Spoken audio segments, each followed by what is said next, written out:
with this one. Just a bounce back for this team. I mean, that game turned around, 1-goal game after 2 periods on Wednesday. Just went sideways real quick, and you guys weren't able to come back. What was kind of the difference in the intermission this time around? Up 1-0, 1-goal game heading into the third period.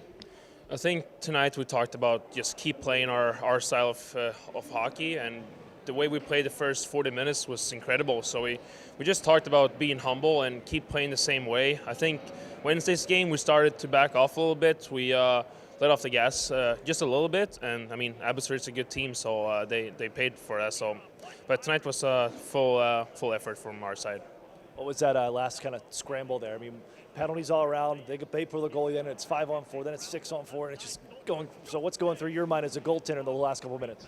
Well, just trying to stay present, just stay in the moment, and trying to, in those scramble moments, just trying to find the puck and be as calm as possible, because I know at the end the puck will have to go past me to go in. So I just kind of stayed pretty calm and was looking for the puck all the time. But we did an unbelievable job. I mean, Heinz with a couple of blocks and Carpe with the effort, so that's makes it easier for us as a goalie. You pick up your second career shutout, second year of the season against these guys, and now it's starting to come. Like, as we've talked about a couple of times, since you've come back from your brief absence from the team and everything, we have seen a dialed-in Calle Clang. What's been the difference for you as we see you here and get ready for the rest of the season?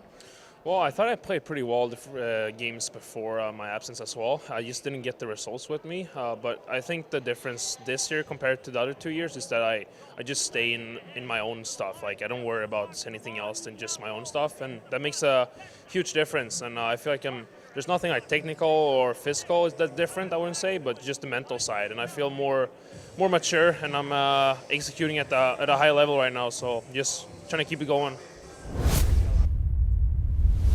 Same situation Wednesday night, right? You guys 1-goal game against these guys. You're going into the third period. Wednesday doesn't go your way. This time turned around. What was different for your group this third period? I think we just showed a different level of maturity, and just a quick ability to take Wednesday, learn from it, know that wasn't acceptable, and we held it down today, and couldn't do it without Klanger. He was incredible. So. It's hard to lose when the other team doesn't score. You guys, your line, Mishak, you get Matthew Phillips onto that line, and there was a period in that second, you guys just took over this hockey game. How were you able to quickly get that chemistry? We always know you and Mishak had it. We saw you with Phillips earlier in the season, but for that to snap so quickly and you to get the goal, what went into it? Yeah, Philly, makes it so easy to play with him. He's so skilled, so cerebral. He's just always thinking the right way and making great plays. And we've had a little chemistry. We stay out after practice and work together from training camp, and we've had good chemistry. So it's fun to play with him. And like you said, Jan, he's my guy. We've had really good chemistry on and off the ice, and again, really easy to play with. He's so good in all 3 zones, and I'm just super grateful to play with two really good players. What's the lesson for this team between the 2 games? You mentioned just the third period, but knowing the effort that came into this one, the full 60 minutes, what do you guys take away from getting this victory, 1-0, which is also the first time that the Gulls have ever won a game 1-0 in team history? Wow, that's pretty cool. It's probably not the game the fans were dreaming of coming to tonight, but on our end, 1-0, that's a perfect game. We held them to 0, and we got on the board, and we're walking away with 2 points. So Coach L is coming in, and we owe him a couple games. So we'll do our best to continue this tomorrow. But I think plenty of positives, and I'm sure Matt will have them ready to show us tomorrow morning, and we'll learn and grow and be ready for tomorrow night. Let me ask about Coachella Valley. They've won 4 straight against you guys. They got 2 days of rest coming in too. How do you guys prepare? What do you need to get done to have another similar effort like this tomorrow? Yeah, we just got to replicate today's game, I think. Hydration, sleep, all the cliches, but they're so important for 3 games in 4 nights. And like you said, they have 2 days rest, but we just got to worry about us and play our game, and I think the rest will take care of itself. Same situations. Found your team in the same scenario. Wednesday night, 1-goal lead going into the third period.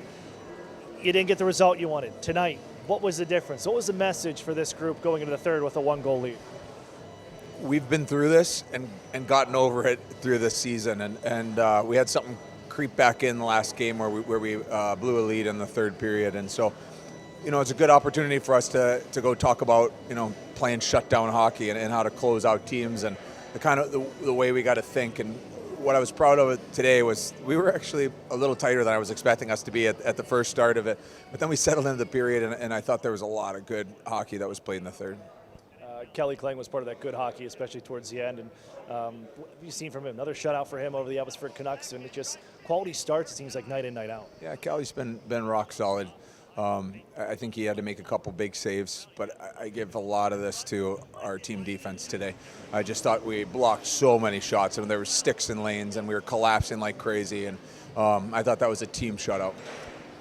You had a late switch in your lineup with Sam Colangelo going up. You got Nikita Nestorenko that jumps into the lineup and kind of shift things around. How did you go into making up the lines? Because it certainly paid off. We saw that chemistry with Phillips, Mishak, and Pastujov early in the season. Went right back to it. It certainly paid off. Yeah, I know those guys were patiently waiting to play together, and maybe it's not so patient. I know that there's chemistry there, but you're always trying to create balance in a lineup, and I think with the changes that happened today, we had great balance and allowed those guys to be together, and they were great. First time this team the Gulls have ever won a game 1-0. What comes to mind when you hear something like that in the 10-year history of this club? That's impressive. But my old mentor coach always used to say, you prepare to win every game 1-0. And so the whole mentality behind it is you defend like crazy. And you're going to get one, but it's a team mentality that we were able to show today. You have the Coachella Valley Firebirds come in tomorrow. They've got a couple days rest. You guys are finishing up a back-to-back in 3 and 4. They've had your number late the last little bit. What do you want to see from your group when you head back to Pechanga Arena one more time here Saturday night for a long road trip? Well, last time we played them, it was very lopsided. The other games, they've gone to overtime, and we smoked them in game one. So it's a team that has a lot of skill. They got a hot power play. They're playing well right now, and it's a great challenge for us that we'll be ready for.